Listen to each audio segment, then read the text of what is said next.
and welcome a new course on Java. My name is Dipanjan and आज से हम लोग एक जावा का न्यू कोर्स स्टार्ट करने वाले हैं हम लोग के चैनल पे। तो हम लोग जावा का कुछ कुछ टॉपिक्स यहाँ पे कवर करेंगे। सो कुछ कुछ टॉपिक्स मैं अभी लिख के रखा हूँ यहाँ पे। सो बेसिकली आज हम लोग स्टार्ट करेंगे इंट्रोडक्शंस एंड इंस्टॉलेशंस पे। देन हम लोग कुछ कुछ टॉपिक्स जो है हम लोग कवर करेंगे, जैसे main functions, variables, data types, inputs, user से कैसे हम लोग इनपुट्स लेते हैं वो। तो यूज़र से हम लोग इनपुट्स लेने का जावा में 2-3 मेथड्स हैं। तो उसमें से 2 मेथड्स हम लोग लेंगे, स्कैनर और बफर रीडर। उसके बीच में एक तो जो डिफरेंस है, क्या चीज़ है वो डिफरेंस, और स्कैनर में क्या प्रॉब्लम है, फर्स्ट हम लोग वो देखेंगे। देन हम लोग जाएंगे लूप्स में, enhanced for loop, operators, strings, if-else, then arrays, class objects, file handling, threads, के बाद exception handlings, ये सब सारा चीज़ें हम लोग देखेंगे। तो चलिए एक इंट्रोडक्शन के साथ स्टार्ट करते हैं। तो जावा है क्या फर्स्ट? तो जावा है एक high level static programming language. अब स्टैटिक प्रोग्रामिंग लैंग्वेज क्या होता है? सो स्टैटिक प्रोग्रामिंग लैंग्वेज वो होता है जब हम लोग एक वेरिएबल को डिक्लेयर करने के टाइम उसका डेटा टाइप भी डिफाइन कर देते हैं। लाइक मैं अगर लिखूँ यहाँ पे, लाइक मैं लिख रहा हूँ एक वेरिएबल का जो मतलब टाइप अगर मैं बोलूँ, जैसे नंबर मैं लिख रहा हूँ, नंबर एज इक्वल्स टू 10। ठीक है, तो यहाँ पे जैसे मैं लिखा, यहाँ पे ये नंबर जो है, ये जो नंबर लिखा हुआ है, ये मान लीजिए मेरा डेटा टाइप है। ठीक है, ये मेरा डेटा टाइप है पूरा।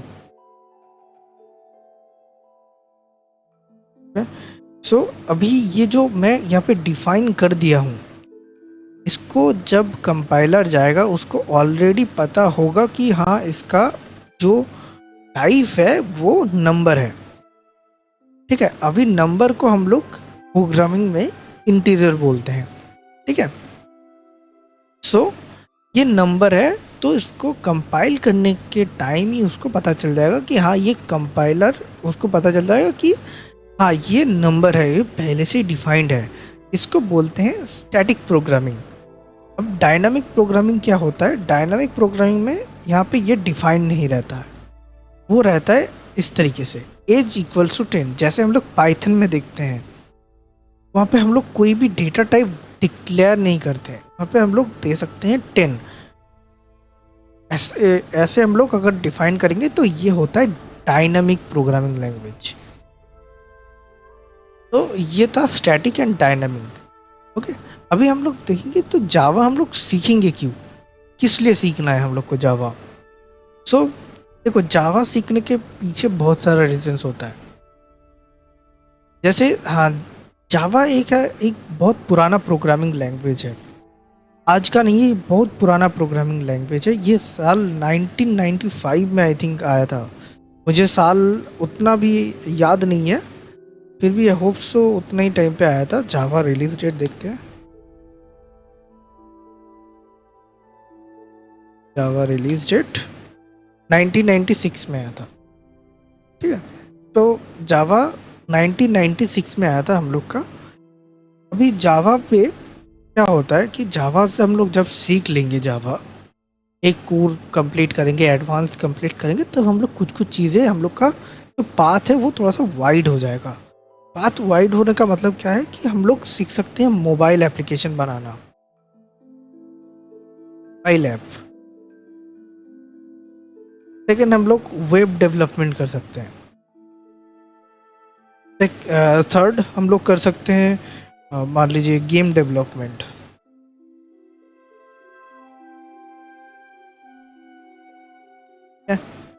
गेम डेवलपमेंट कर सकते हैं। फोर्थ है, हम लोग एआई के ऊपर काम कर सकते हैं using Java. AI, data science Java में भी होता है। ठीक है, एआई, डेटा साइंस जावा में भी होता है। तो ये सारा चीज़ हम लोग कर सकते हैं जावा से। तो इसीलिए हम लोग को जावा आना ज़रूरी है।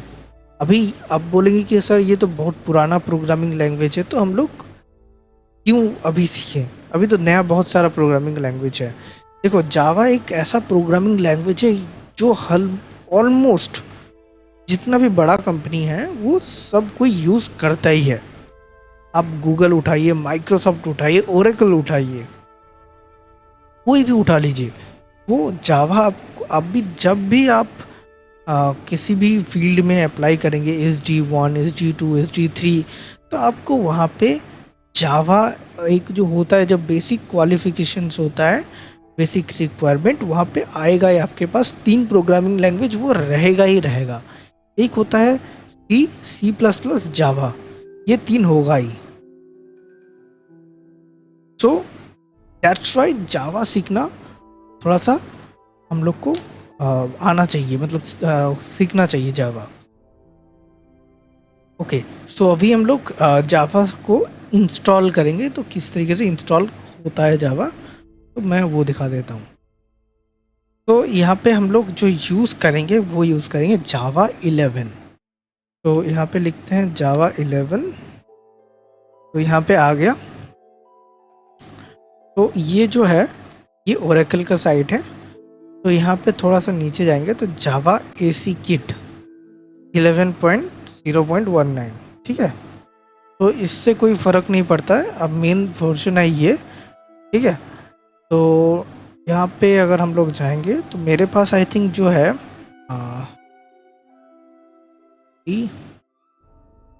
जावा हाइफन वर्जन 11.0.16, आप लोग ये वाला डाउनलोड कर लीजिएगा, 19 वाला, ठीक है। इससे कोई भी इशू नहीं होगा, ठीक है। तो आपका यहाँ पे लिनक्स है, मैक ओएस है, विंडोज़ है। तो मेरा विंडोज़ है, तो मैं इसमें जाता हूँ, इसको डाउनलोड पे देखता हूँ, ठीक है। तो यहाँ पे आप एक ओरेकल का अकाउंट अगर है आपके पास तो आप लॉगिन कर लीजिएगा, अगर नहीं है तो क्रिएट कर लीजिएगा। तो जैसे ही क्रिएट करेंगे आपके पास डाउनलोड हो जाएगा जावा। अब जावा डाउनलोड होने के बाद आपको कुछ नहीं करना है, डबल टैप करना है उस एप्लीकेशन पे, नेक्स्ट नेक्स्ट करके आपको जस्ट इंस्टॉल कर लेना है। अगर वहाँ पे कहीं पे रहेगा कि ऐड टू पाथ करके, तो उसको चेक कर देना है, और कुछ नहीं। आपका सिंपली जावा का जो AC किट है वो आ जाएगा। अब आने के बाद चेक कैसे करेंगे, तो सिंपली यही चीज़ लिखेंगे जावा हाइफन वर्जन, तो इस तरीके से आपका आ जाएगा जावा का जो AC वर्जन है आपके सिस्टम पे। चलिए, इतना तक हो गया। अभी हम लोग लिखेंगे कहाँ पे जावा का कोड, हम लोग लिखेंगे कहाँ पे, तो जावा का कोड हम लोग लिखेंगे VS कोड पे। VS कोड एक बहुत पॉपुलर IDE है। IDE क्या होता है, इंटीग्रेटेड डेवलपमेंट इन्वायरमेंट, ठीक है। सो यहाँ पे हम लोग क्या होता है, यहाँ पे हम लोग कोड लिखते हैं, और जो कि हम लोग को लिखने में थोड़ा सा आसान करता है वो इन्वायरमेंट, ठीक है। तो वहाँ पे हम लोग जैसे ही मान लीजिए कहीं पे लिखते हैं जो नॉर्मली फीचर्स होता है एस, अगर हम लोग जैसे लिखते हैं system.out.println, वहाँ पे जस्ट एस आउट लिख के एंटर कर दीजिए, वो ऑटोमेटिक लिखने में आपका हेल्प करेगा।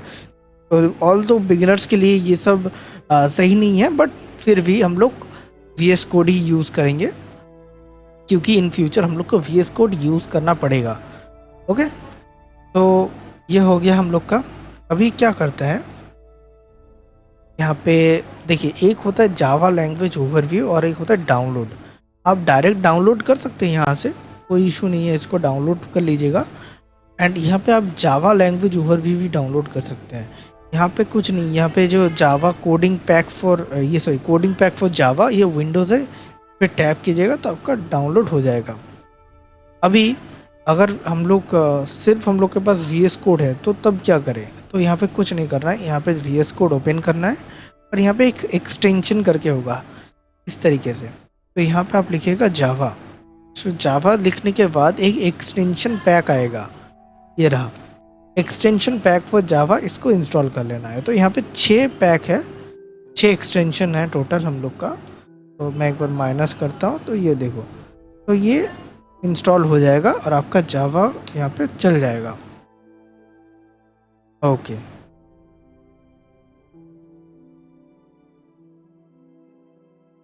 सो हम लोग का यहाँ पे इंस्टॉलेशंस तो डन हो जाएगा। So introduction done, installation done. Next video में हम लोग पढ़ेंगे जावा को हम लोग लिखते कैसे और मेन फंक्शन क्या है जावा में, वो हम लोग पढ़ेंगे। ठीक है, ऑल्दो ये मेन फंक्शन नहीं होगा, ये होगा main method.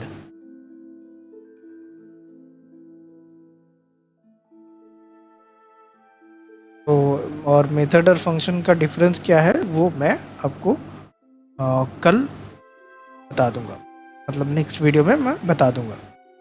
Okay, so thanks for watching this video. Till then, bye bye.